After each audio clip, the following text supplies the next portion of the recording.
Kenikmatan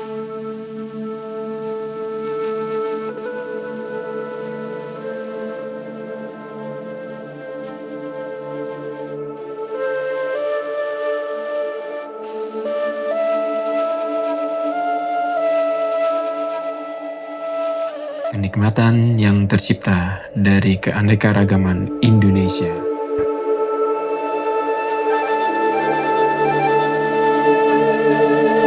Sejak awal, gunung adalah rumah yang serasi untuk flora, fauna, dan damainya manusia. Terekam dalam padunya Tugu Buaya Cangkir Kedua.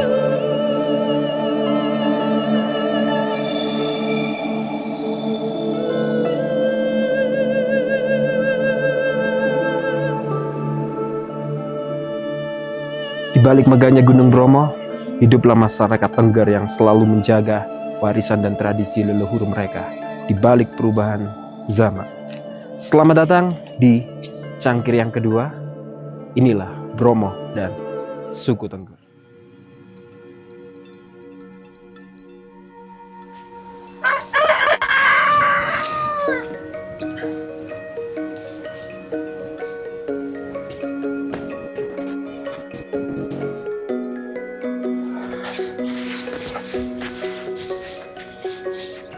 Pak Gono, apa kabar Pak? Pak Gono, apa kabar Pak? Oh, ya Allah, masih sehat. Sehat nih Pak. Bapak juga makin sehat nih Pak. Wah lama nih, nggak jumpa kita. Oke. Udah berapa lama nih Pak? Udah lama. Dulu ya. Oke, duduk Pak. Pak Dom, duduk dong. Wah cuacanya cerah banget nih Pak. Nah ini momen-momen yang bikin aku kangen selalu balik ke Bromo. Emang seperti ini Pak cuacanya Ya, setiap pagi? cuman sekarang lagi cuacanya bagus, soalnya lagi musim kemarau. Oh, Mas, oke. kopinya Mas. Oh, terima kasih Bu. Monggo, silakan. Oh, dapat repot nih. Iya. Pak Gono, Ayo, monggo. minum juga, minum Pak Gono.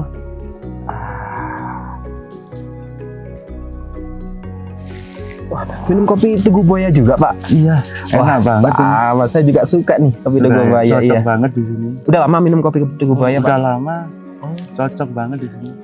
Kenapa? Lebih pahit kah? Lebih pahit, sedangkan bisa menghilangkan rasa ngantuk. Oh, memang kopi Tugu Buaya ini gak ada tandingannya Pak. Oke, habis ini kita jadi ke Kasada Pak. Oh, jadi ntar lagi tak antar. Oke, berangkat sekarang? Iya, sekarang bisa boleh. Oke. Ini dekat di belakang ini ya. Oke.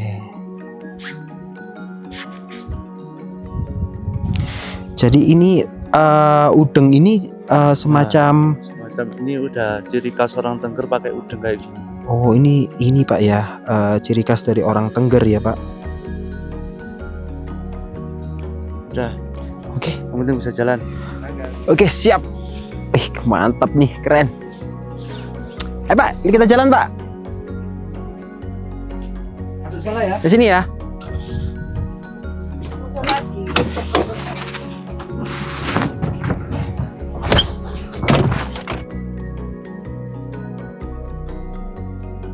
Setelah sekian lama ya Pak, saya kembali lagi ke sini.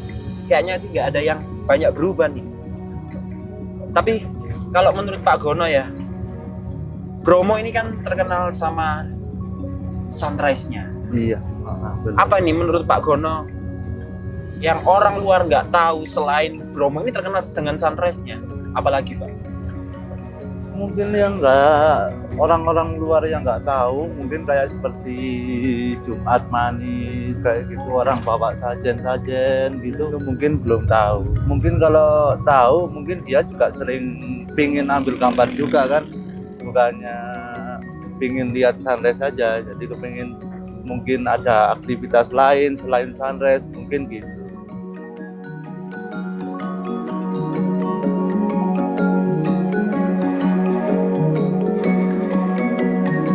Bapak kan Yun Sewu kan sudah lama ya di sini ya. Nah, saya tuh pengen tahu gimana sih Pak rasanya hidup berdampingan dengan gunung sakral ini. Ini Mas, dengan adanya Gunung Bromo meskipun kondisi gunungnya sakral, itu bisa menghasilkan masyarakat Tengger. Oh gitu. Jadi seluruh masyarakat Tengger semuanya aktivitas emang di pegunungan kawasan Gunung Bromo. Oh iya ya, dari mulai chipnya jadi bisa nambah-nambah pemasukan Iya. warga yang di sini ya Pak ya. Jasa. Bagi masyarakat Tengger di sini, ibarat Bromo ini sebagai tempat untuk yang sebagai rumah atau tempat yang nyaman, atau sebagai Bromo ini justru yang menjaga kita semua, atau bagaimana? Ya kalau Bromo ini emang tempatnya itu sakral, jadi Sakral, itu ya, Pak, emang istilahnya yang disucikan sama masyarakat Tengger. Iya. Jadi sebenarnya rumahnya bukan, cuman yang disucikan kawasan semua orang Tengger. Oh gitu ya. Untuk anak mudanya dari Tengger ini, apakah warisan tradisi gunungnya ini masih ada di mereka? Apa diturun-temurunkan dari orang tua mereka ke anak-anak mereka mungkin? Itu emang menurunkan sejak orang tua dulu sampai sekarang, itu tradisi itu tetap. Jadi aktivitas di wisata gitu. itu tetap semuanya Masih ya. emang harus. Jadi memang dari orang tua ini memang mewajibkan untuk menurunkan ke anaknya gitu. Selalu turun-temurun itu selalu harus mengikuti. Jangan Iya, sampai iya. dihilangkan. Jangan sampai dihilangkan. Memang budaya itu memang Iya, harus emang kita iya. lestarikan ya. Iya. Siapa lagi kalau nggak melestarikan selain Nah. cucu kita nanti. Iya, saya setuju. Oke. Monggo. Monggo sambil ngopi Pak. Kopi tubuh buaya nih enak nih, nikmat. Betul. Persiapan yang dirancang rutin di tiap tahunnya. Kasada. Hari ini di cangkir kedua. Untuk ritual Yatnya Kasada, bahwa Yatnya Kasada adalah korban suci ke kawah Gunung Bromo. Nah, ini asal cikal bakalnya adalah dari anak terakhir Joko Seger Lorwanteng, yaitu Raden Dewa Bratakusuma. Ketika Raden Bratakusuma memenuhi janji orang tua bahwa apabila dikaruniai anak itu nanti yang paling bungsu itu diabdikan. Jadi perlu saya jelaskan bahwa Raden Dewa Kusuma itu tidak dikorbankan, ya tidak mengorbankan.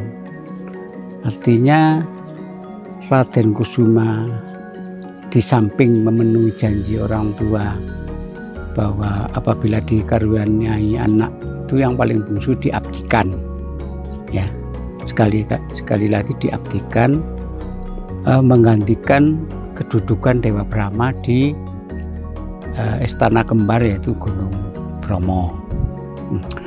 Ketika setelah itu maka Raden Dewa Kusuma itu memberikan pesan kepada saudara-saudaranya dan anak cucunya di Tengger bahwa jangan lupa setiap bulan Kasada, purnama bulan Kasada, kirimlah saya hasil bumi kalian. Nah, oleh karena itu sebagai kewajiban masyarakat Tengger dengan pesan itu, maka setiap purnama bulan Kasada masyarakat Tengger berduyun-duyun melakukan labuh sesaji, labuh hasil bumi ke kawah Gunung Bromo sebagai kewajiban ini, yaitu hasil bumi. Artinya upacara Kasada ini dari sebelum ritual Kasada, masing-masing desa itu membuat sarana upacara yang bernama ongkek. Ini untuk mewakili desa.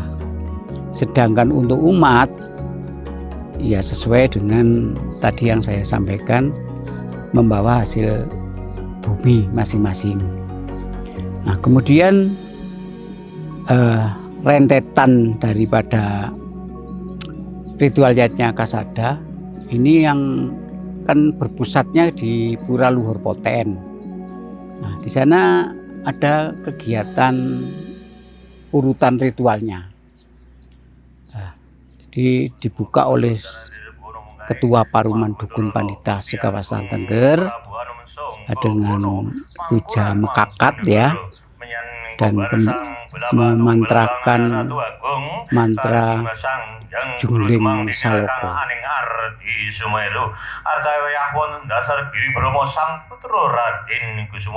Ratu Hyung Nyai Sri Reng Bokulanjar kang wonten sanggar Ratu anu pemanjan Ki Haryo Terun ing Lodoyo Kulaja aring Singosari Tunjung Puri ing Jenggara Butala Jaya kang rumeksa aning Kadiri Singo Barong Jagaraja susunan Panji Pragata Kartasura Maesa kudoning Nusa Kambangan.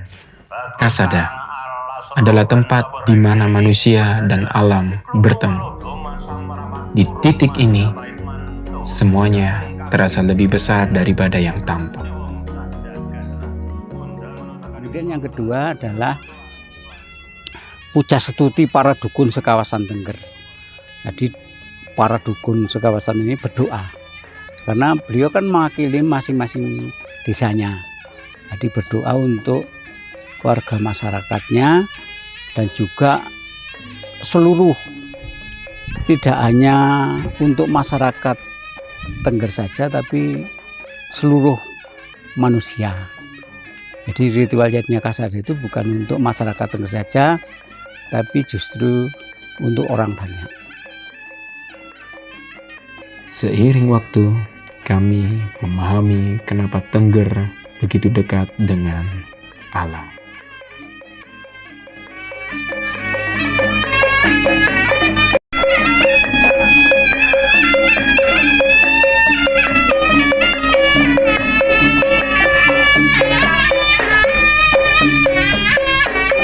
Kemudian acara berikutnya adalah Mulunen.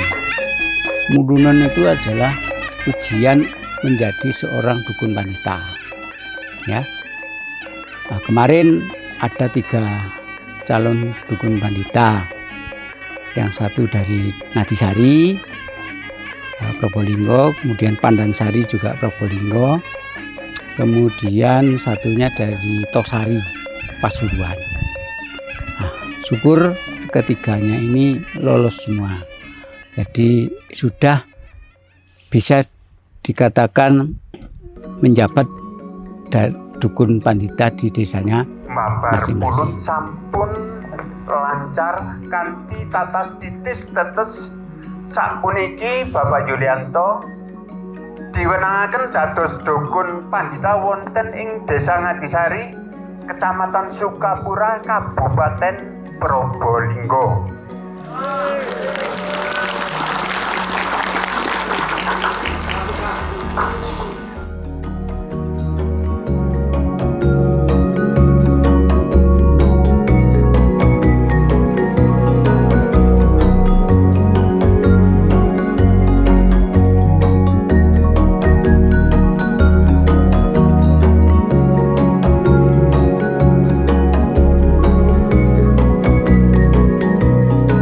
Kemudian berikutnya adalah acara labuh, sudah dilabuh ke kawah Gunung Bromo.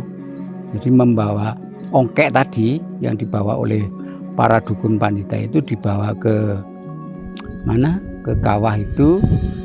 Nah, yaitu tadi sebagai kewajiban kita kepada leluhurnya sesuai dengan pesannya.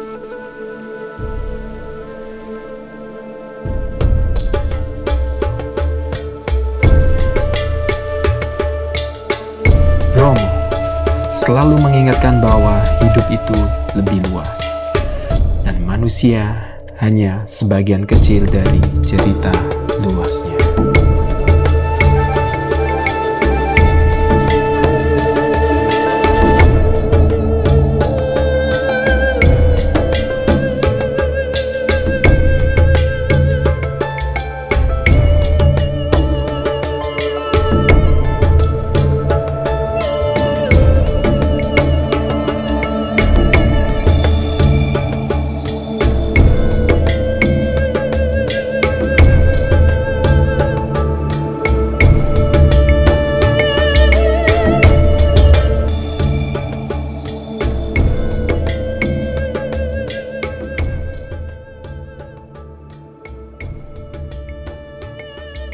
Semakin jauh berjalan, semakin jelas bahwa setiap tempat punya ceritanya. Tapi dimanapun itu, kopi selalu jadi alasan untuk berhenti sebentar dan memahami makna tentangnya. Kita bertemu di cangkir kedua berikutnya. Tugu Buaya, nikmat setiap saat.